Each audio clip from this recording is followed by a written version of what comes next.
Everyone नमस्ते। आज जो है हमारा जो टॉपिक है, जो चैप्टर है वो एग्रीकल्चर चलने वाला है ज्योग्राफी के अंदर। तो स्टार्ट करते हैं।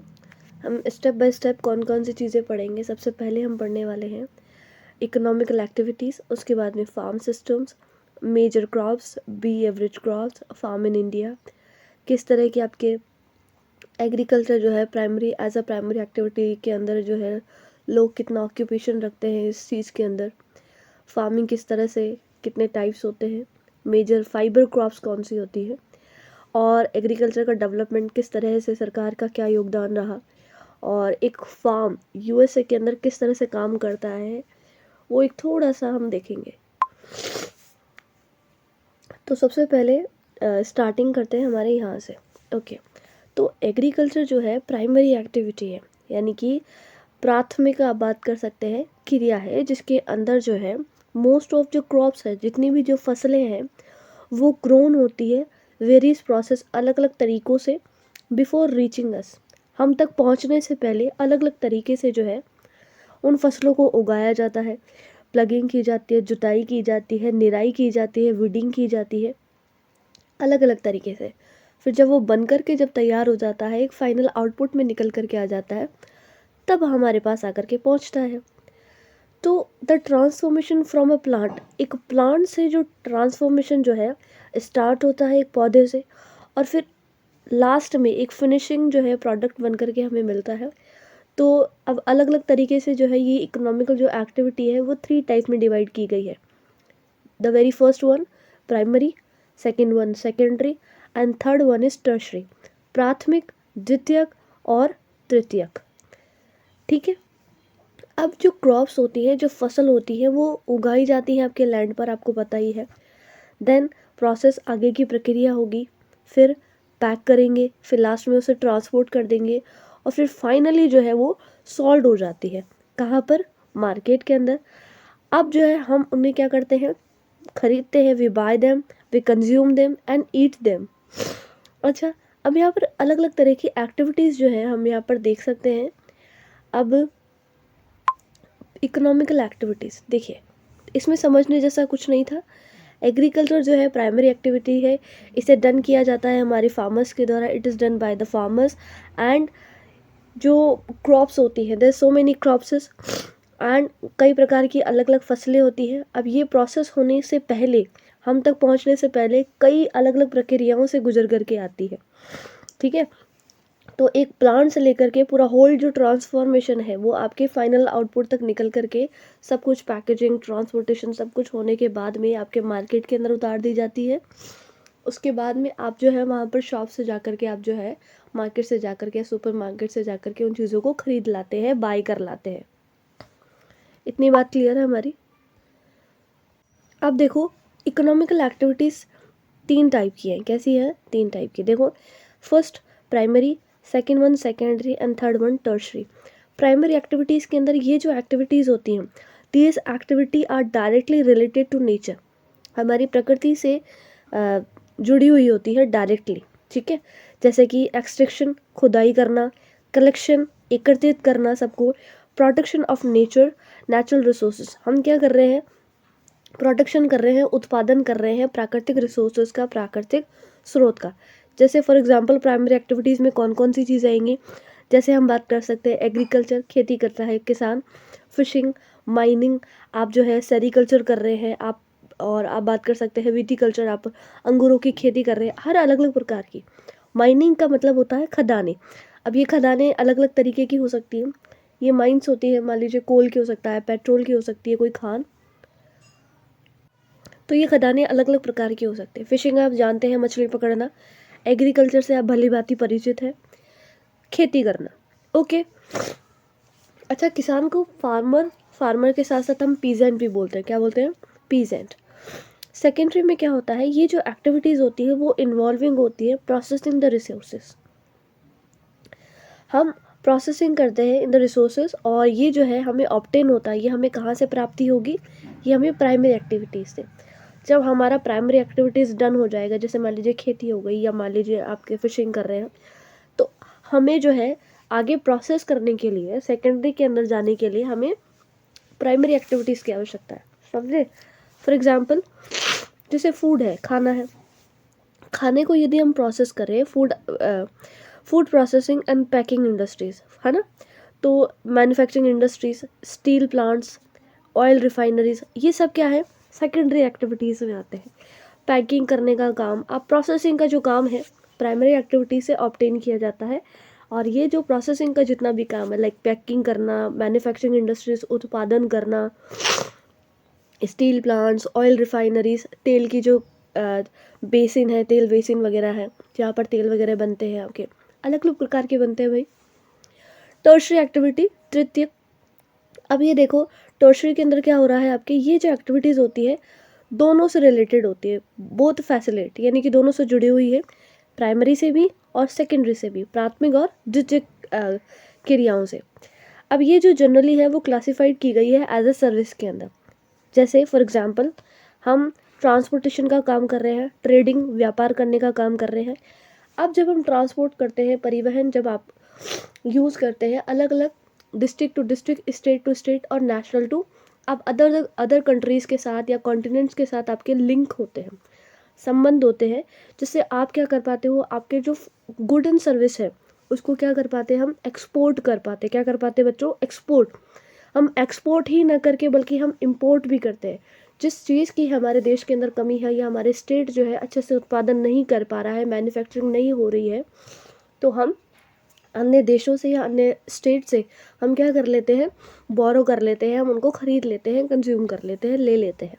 अच्छा, अब यहाँ पर देखो ट्रांसपोर्टेशन, ट्रेडिंग, बैंकिंग सर्विस वगैरह, इंश्योरेंस, एडवर्टाइजिंग, ये सब टर्शरी एक्टिविटीज़ में आती है। तो इतनी सी बात क्लियर है। ये बेटा इम्पॉर्टेंट क्वेश्चन बन जाएगा आपके साथ ही साथ कि इकोनॉमिकल एक्टिविटीज़ क्या होती हैं। आपको सीधा सा पूछ लेगा what are the primary activities, है ना, तो आपको सीधा सीधा सब कुछ बता देना है पूरा का पूरा कि मैम, या जो भी आपका एग्जामिनर है तो उसको आप साफ साफ लिख देंगे कि there is 3 type of economical activities, there is a first one is primary, secondary and the third one is tertiary. Primary activities, these activities are relating or are directly related with the nature, and we such as like we are extracting, we are going to be collection, production or natural resources. For example, like we done agriculture, we done viticulture, we are doing the, you can say, the mining activities. There's so many activities are available. Secondary one, so ये जो होती हैं these activities are involving or processing the first primary activities. We are going to be obtain the primary activities such as like food processing and manufacturing, steel plants, refinery, there's so many packing industries. Okay, and the third one is tertiary. These activities actually interrelated with primary activity as well as secondary activities, so these are generally classified within a service. For example, like we are going to transport, trading and insurance and advertising, there's so many things, है ना। Okay, सो agriculture जो है as a primary activity के form में किस तरह से क्या काम हो रहा है, हमारी जनता, हमारे किसान भाई किस तरह से क्या काम कर रहे हैं, वो देखने वाले हैं। लेट्स सी, अब देखिए। ओके, अब यहाँ पर जो एग्रीकल्चर है एज अ प्राइमरी एक्टिविटी के अंदर काम किया जाता है।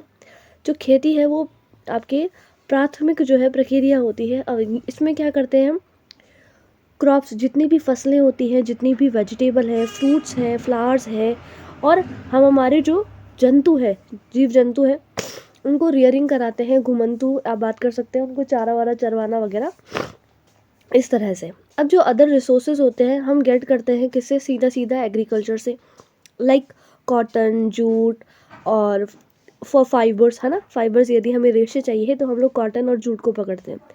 अब कई अलग अलग प्रकार की भी एवरेज क्रॉप्स भी होते हैं, स्पाइसेस भी होते हैं।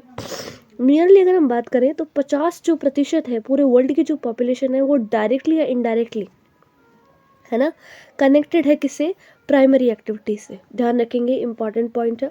पहला पॉइंट क्या है कि एग्रीकल्चर प्राइमरी एक्टिविटीज़ के अंदर आती है, which is including the crops, vegetables, fruits, jute, cotton, we get the fibers from these one, and there's various bee average crops, there is spices, and nearly 50% population, how much, 50% of world population is directly or indirectly are connected with or interrelated with the primary activity of agriculture.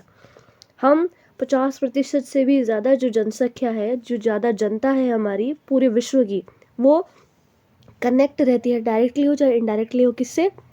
हमारी खेती से, agriculture से. तो अच्छा, ये जो word है, do you know, आप जानते हैं कि जो एग्रीकल्चर का जो वर्ड है वो कहाँ से आया है? तो ये लैटिन वर्ड है एगर. एगर और एग्री, इसका मतलब क्या होता है? सॉइल. क्या होता है? सॉइल. और कल्चर का मतलब होता है कल्टीवेशन करना, खेती करना. समझ रहे? एगर या एग्री से मतलब है सॉइल. अब खेती किस में करेंगे? मिट्टी में ही तो होती है हमारी.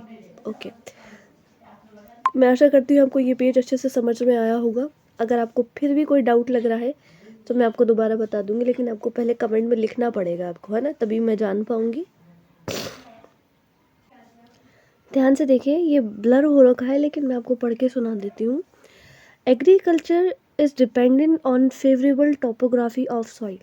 यानी कि हमारी जो खेती है, जब हम कृषि करते हैं, है ना, तो हम जब खेती करते हैं तो ये पूरा का पूरा डिपेंडेबल होता है, निर्भर होता है कंडीशंस के ऊपर. फेवरेबल, आपके कौन सी, किस तरह की परिस्थितियाँ, किस तरह की स्थिति बनी हुई है.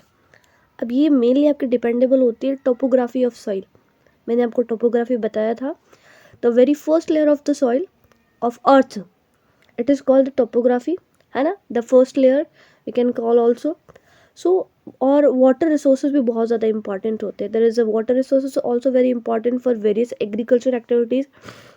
There is some crops which needs less water and some are getting more water or obtain more waters. So there is a fundamental thing that the factories or you can say, अगर हम बात करें हमारी पुरानी जो सभ्यता है, if we talk about our earlier civilization, so there is a one factor कि जैसे जैसे वो सेटल होते जाते थे, where they settled in starting, तो वो क्या करते थे, जिस स्थान पर भी सेटल होते थे या जिस स्थान पर भी वो रहते थे, तो नियर बाय उनके आसपास जो है पानी का जो है कुछ ना कुछ रहता था, है ना, कुछ ना कुछ सोर्स रहता था. वो किसी तरह की रिवर हो सकती है, किसी तरह की वैली, घाटी हो सकती है, किसी तरह का आपके कोई पॉन्ड हो सकता है, कहीं से पानी आ रहा हो. तो वो ऐसे प्लेन्स पर रहा करते थे या माउंटेन्स पर, आप कैसे भी कह सकते हैं. तो ऐसी जगह पर रहते थे जहाँ पर आपके आसपास क्या हो, नदी का क्षेत्र हो या पानी से रिलेटेड कोई ना कोई सोर्स हो. तो ऐसी लैंड जहाँ पर हम क्या कर पाएँ, हम लोग क्या कर पाएँ, क्रॉप्स को क्या कर पाएँ, ग्रो कर पाएँ. This land where they could grow crops is known the arable land. क्या बोलेंगे उसको? अरेबल. अब मॉडर्न एज में तो हमने बोल दिया, लेकिन हमारे पास जो लेटेस्ट जो टेक्नोलॉजी है, मॉडर्न एंड लेटेस्ट जो टेक्नोलॉजी है, वो यही कहती है अरेबल लैंड बोलते हैं भैया. अब देखो यहाँ पर जो मॉडर्न और जो लेटेस्ट टेक्नोलॉजी है, अब धीरे धीरे क्या है कि अरेबल लैंड, हमारी जो पुरानी जो सभ्यता थी, जो सिविलाइजेशन थी, वो तो बिना टेक्नोलॉजी, बिना मॉडर्निटी के ही काम कर रहे थे. लेकिन जैसे जैसे हमारी तकनीकी और भी ज़्यादा विकसित होती गई, वैसे वैसे हमारी जो फार्मिंग है वो अनफिट होती चली गई.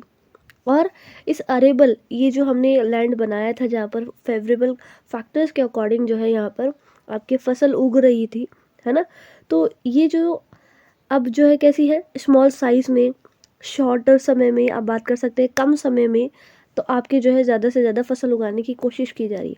अब मैप देखिए, इसको ऑब्जर्व करते हैं क्या कहना चाह रहा है ये आपके. देखिए, ये है आपके मैप, ठीक है. आप जानते हैं ये ग्लोब है, ये जो आपको ये दिख रही हैं, ये आपके क्या है, आपके लैटिट्यूड है. क्या है? लैटिट्यूड. और ये जो दिख रही है आपको इस तरह से, ये आपके क्या है, लॉन्गिट्यूड है ना. लैटिट्यूड का मतलब लेटी हुई, अक्षांश है, लेटी हुई, ठीक है. वहीं अगर हम बात करें किनकी, जो आपके इस तरह से खड़ी है ना, ये क्या है, आपके लंबी सी है, लॉन्ग सी है, लॉन्गिट्यूड. क्या है? लॉन्गिट्यूड. अच्छा, अब हम अगर बात करें इसकी, तो सबसे पहले आप यहाँ पर देखिए, वेरी ध्यान से देखना,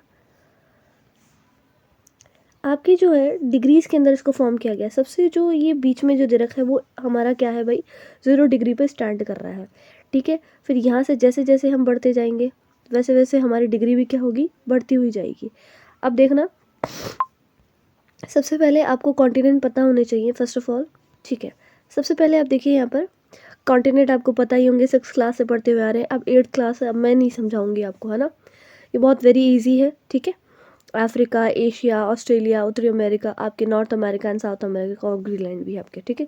अब आप ओशन समझिए यहाँ पर। सबसे पहले सबसे बड़ा जो सागर है, महासागर है, वो कौन सा है? प्रशांत महासागर। हमारे 5 महासागर है, कौन कौन से हैं? 5 महासागर, ध्यान से सुन लीजिए। सबसे बड़ा है वो कौन सा है? पैसिफिक, प्रशांत महासागर है। अब ये जो आपके ये सिल्वर कलर में जो दे रखा है वो कैसी लैंड है? अरेबल लैंड है, जहाँ पर आपकी खेती होती है। क्या होती है भाई? खेती होती है, बहुत अच्छे तरीके से। तो हमारा इंडिया तो आप देख पा रहे हैं, ठीक है। तो कितनी अच्छी जो है आपकी खेती यहाँ पर की जाती है। अच्छा, यहाँ पर देखिए, ये क्या है? पूरा ही अटलांटिक ओशन है। कैसा है ये? हमारे अटलांटिक ओशन। तो अगर ये नॉर्थ में है तो नॉर्थ अटलांटिक, नीचे है साउथ में है तो ये क्या हो जाएगा? Southern Atlantic. समझ में आई बात इतनी सी? ये पैसिफिक ओशन है, लगभग 30.5 या फिर आपकी बात कर सकते हैं यू कैन से 35 या 30% जो है पूरे विश्व का जो पानी लेकर के जो बैठा है वो ओनली प्रशांत सागर लेकर के बैठा है, पैसिफिक ओशन लेकर के बैठा है आपके। अच्छा, यहाँ पर जो ऊपर है वो कौन है आपके? आर्कटिक ओशन, और नीचे जो है आपके कौन सा है? अंटार्कटिका। ऊपर आर्कटिक, नीचे अंटार्कटिक, ऊपर आर्कटिक, नीचे अंटार्कटिक। ये आर्कटिक और अंटार्कटिक हो गया और ये अटलांटिक हो गया। कंफ्यूज नहीं होंगे, आर्कटिक अटलांटिक, सॉरी आर्कटिक और अंटार्कटिका, और ये कैसा है? अटलांटिका। ओके, ये पैसिफिक ओशन हो ही गया। इंडियन ओशन, भारतीय महासागर, हिंद महासागर से आप सभी परिचित है। और मेन लाइन आपकी ये थी कि आपको जो है ये चीज़ समझनी थी। सबसे पहले देखिए, एक तो है आपके ट्रॉपिक ऑफ कैप्रिकॉर्न, एक है ट्रॉपिक ऑफ कैंसर। आपके देखिए ये जो जोन है वो कैसा है? फ्रीजिड जोन है। कैसा जोन है? फ्रीजिड जोन, जो बीच में रहता है आपके, है ना। ये कैसा रहता है आपके? ट्रॉपिक ऑफ जो है कैंसर रहता है। और इसमें जो ट्रॉपिक ऑफ कैंसर, इन हम इसको क्या बोलते हैं? टॉरिड जोन भी बोलते हैं, टेम्परेट जोन भी बोलते हैं, जिसको हॉट बोलते हैं, टॉरिड को बोलते हैं, हॉट मीन्स होता है इसका, ठीक है। अच्छा, अब देखो यहाँ पर, ये तो हो गया आपके ट्रॉपिक ऑफ कैंसर हो गया। ट्रॉपिक ऑफ कैप्रिकॉर्न मुझे दिख ही नहीं रहा, देखो ये रहा ट्रॉपिक ऑफ कैंसर, ये रहा। और ये लास्ट में रह गए हमारे साउथर्न ओशियन। तो हमारे इस क्लास को यहीं एंड करते हैं और बाकी का जो है हम नेक्स्ट क्लास में पढ़ेंगे।